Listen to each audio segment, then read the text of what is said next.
আমরা দেখছি যে এই বিগত 2-3 দিন ধরে যখন থেকেই আপনার হানা ভোটের বিষয়টি আসছে, অর্থাৎ গণভোটের বিষয়টি জোরালো হচ্ছে যে আসলে গণভোট কখন হবে, তখন বিএনপি বলবার চেষ্টা করছে যে আসলে এই যে জুলাই সনদের যে বিষয়টি সেটি এক ধরনের প্রতারণা, কারণ আমরা যে প্রস্তাবনা ছিল যে বিষয়গুলো সেগুলোর অনেকগুলোই নেই। পাশাপাশি এই হানা ভোট নিয়ে আমরা এনসিপির ইয়াং জেনারেশনের যারা নেতৃত্বে রয়েছেন তারা অনেক নেতিবাচক মন্তব্য করছেন, সেগুলো আপনি দেখেছেন গণমাধ্যমের বদলে। আসলে আপনার এই বিষয়ে আপনার মতামত কি? আসলে ঘটনা কি, আমি একটু মানে আবার ইয়ের দিকে যাই, একটু প্রবাদের দিকে যাই। যেমন গ্রাম দেশে আগে যখন মেয়ে দেখতে যেত মুরব্বীরা, যে মেয়েকে পছন্দ না হইতো তখন তাদেরকে এমন সব প্রশ্ন করতো যাতে বিয়েটা না হয়। তো এই ছোট ছোট দলগুলা বা এই নব্য যারা দলে আসছে, রাজনীতিতে আসতে চাচ্ছে বা আসছে, তারা চাচ্ছে যে নির্বাচনটা একটু পিছিয়ে যাক। এই কারণে এই হা না ভোট, কারণ এই সরকারের দায়িত্ব শুধু এক সাধারণ নির্বাচন দিয়ে একটা গণতান্ত্রিক সরকারের হাতে ক্ষমতা দিয়ে দেওয়া।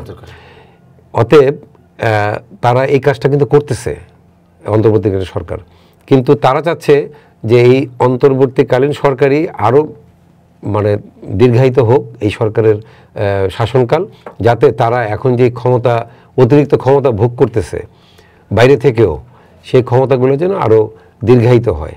কিন্তু তাতে তো সরকারেরই ক্ষতি, কারণ হচ্ছে অলরেডি আইএমএফ বলে দিয়েছে যে পরবর্তী যে কিস্তি, ঋণের কিস্তি, সেটি তারা দিবে না যদি বাংলাদেশে গণতন্ত্র প্রতিষ্ঠিত না হয়। সেটাই আমাদের যে জনগণ ক্ষতিগ্রস্ত হবে। অন্তর্বর্তীকালীন সরকারের যে আপনি জানেন বিশিষ্ট অর্থনীতি আমাদের চিফ অ্যাডভাইজার এখন, তিনি তো নিশ্চয়ই এটা জানেন, উনি এর ব্যত্যয় ঘটাবে না। অতএব নির্দিষ্ট সময়ে নির্বাচন হবে এবং সেটা হবে সাধারণ নির্বাচন।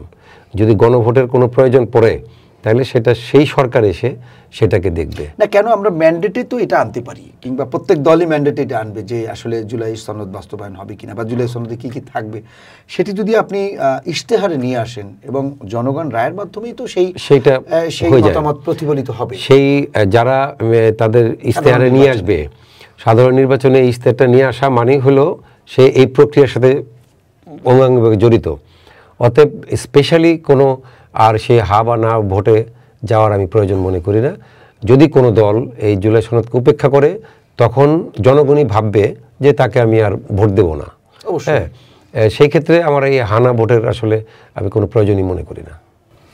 আরেকটি বিষয় সেটি হলো যে এই আমরা দেখছি যে এনসিপির মার্কা নিয়ে একটি জটিলতা ছিল, সেটি নির্বাচন কমিশন কয়েকবার বলে দিয়েছিল যে এটি অন্তর্ভুক্ত করা সম্ভব না, কিন্তু শেষ মুহূর্তে এসে দেখলাম যে জুলাই সনদের নিয়ে যেমন একটা সমালোচনা শুরু হয়েছে, পাশাপাশি মার্কাটাও তারা একটু ঘুরিয়ে পেঁচিয়ে ফুলকলি, শাপলা কলি, অর্থাৎ এটা শুভঙ্করের ফাঁকি কিনা, কি মনে হয় আপনার কাছে? যে এই নিয়ে বিএনপিরও একটি স্টেটমেন্ট আছে, তারা বলছে যে এটি এক ধরনের প্রতারণা। সবকিছু মিলিয়ে আসলে আপনার কাছে কি মনে হয়?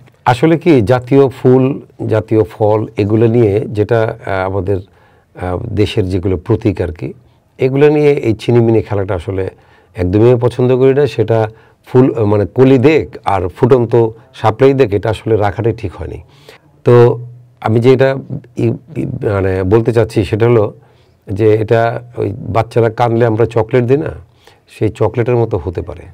তার কারণ জানে যে তাদের দূরত্ব কতটুকু, সেই জন্য হয়তো যে সান্ত্বনা দেওয়ার জন্য এটা নিশ্চয়ই করেছে। তার কারণ ওরা চেয়েছিল যে অন্যান্য দলগুলো যারা এই মানে স্বাধীনতা বিশ্বাস করে, তারা এটা নিয়ে ঝামেলা করবে, ঝামেলা করলে নির্বাচনটা আরও দূরে চলে যাবে সময়টা।